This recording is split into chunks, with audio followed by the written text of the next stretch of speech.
In Texas, a federal court ruled 127,000 ballots cast in a drive-through will be counted, denying a request from Republicans to block those votes.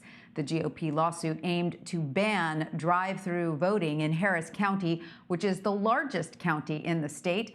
The suit, concerning voting rights and regulations, is one of several to be tossed out by a federal court in recent weeks. Here's what President Trump had to say about the decision. I think it's a terrible decision by the Supreme Court, a terrible decision. Now, I don't know if that's going to be changed because we're going to go in the night of, as soon as that election's over, we're going in with our lawyers. You're going to have 1 or 2 or 3 states, depending on how it ends up, where they're tabulating ballots, and the rest of the world is waiting to find out. And I think there's great danger to it. And I think a lot of fraud and misuse can take place. For more, James Walker Jr. joins us now from Atlanta. He is a managing partner at Walker and Associates and has several lawyers on standby in critical jurisdictions in the event there are any challenges to the 2020 election or any instances of voter suppression. Welcome, James. Great to have you with us. So, where is your team of lawyers focusing? Are there any specific swing states or cities or counties that they have their eyes on? And if so, do any of these places have checkered pasts in terms of ensuring fair and free elections? Sure. We have lawyers scattered throughout Georgia. We have lawyers in Philadelphia. We have lawyers in North Carolina. We have lawyers in Ohio. And everyone's watching closely to see if there's going to be any attempt to suppress the vote. If you look in Nevada, you look in Wisconsin, you look in Florida, you look in Pennsylvania, and even here in Georgia, we've had all kinds of things happening. We've had things like people are calling residents and telling them, if you come out and vote, you may have a debt collection issue. You may have a vaccination issue in Detroit. For example, they were telling minority and black residents not to come to the polls or else they're going to face some kind of lashback. We also have seen where voter boxes have been burned up. Ballot boxes have been set on fire in certain states. We also have seen situations where they're telling people due to COVID, you don't have to vote until November 10th. These are all kind of mechanisms intended for the clear purpose to suppress the vote. So we have a team of lawyers that we've been talking to this morning. My son himself, a lawyer, went up to Philadelphia and is monitoring a precinct and a polling site there. We take this very serious. This is going to be a very close race. And you got to look at the states where there's certain recount possibilities, there's certain challenges that either the Trump team or the Biden team can make, and you want to make sure that everyone gets a right to vote. So how widespread are these instances you just described of some people being told they can't vote because of COVID, or if they vote, they'll have debt collectors on their heels? How many cases of that have been reported so far? We have seen the same calls made in Detroit were also made in New York, were also made in Florida. There's a group of people who've been arrested for these fake robocalls. And on the robocall, they will say, if you attempt to vote, you face the possibility of debt collection, or you face the possibility of vaccination, or in some cases, you just face the possibility of having a lot of problems. So we have uneducated voters who are getting these phone calls, and their widespread alarm as to whether or not I should show up and vote.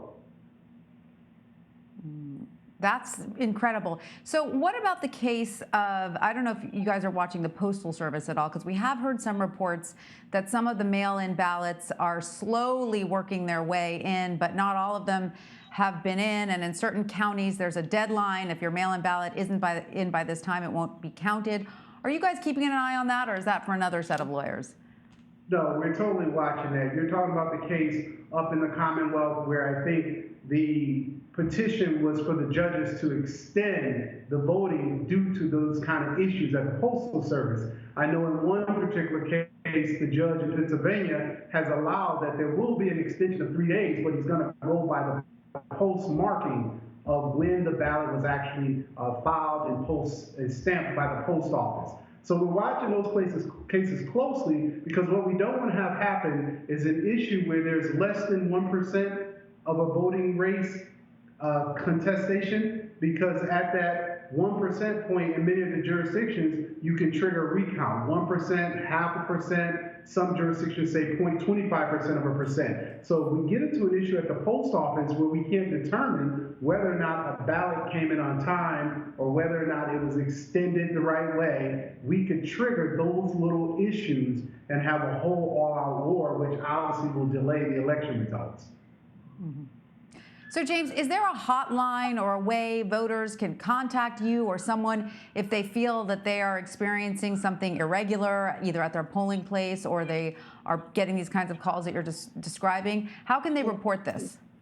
Here in Atlanta, we've just asked them to go to our website, walkerandassociates.com, and just hit us up there. They can obviously hit us up through telephone, but we're just asking people to reach out, email. We're on Facebook, Attorney James Walker on Facebook. We're asking people just to reach out if you see any type of scintilla of voter impropriety or any kind of voter suppression. We've seen situations where there are armed security guards at polling sites who are not hired by anybody, but they're showing up pretending to be armed security guards. We've seen situations where people wearing Black Lives Matter shirts are being turned away. And these are white Americans. These are not black Americans. These are many white Americans who are wearing Black Lives Matter shirts, and they're being turned away from the poll because they're being told they can't vote because they're wearing a shirt. So we're asking folks, when you see any scintilla or any just instinct, your instincts say, hey, this doesn't feel right, that you notify us. Go to our website, come to the Facebook page, call your local election board, and make sure you voice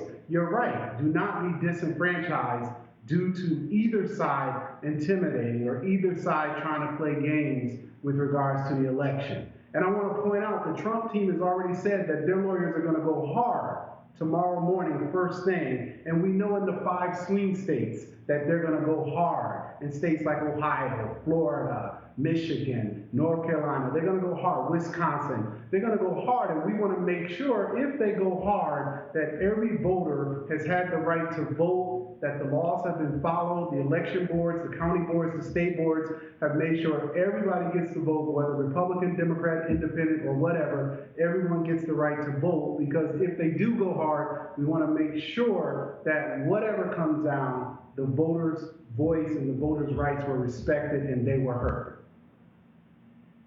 All right. Well, James Walker, thank you so much for joining us. We really appreciate your time.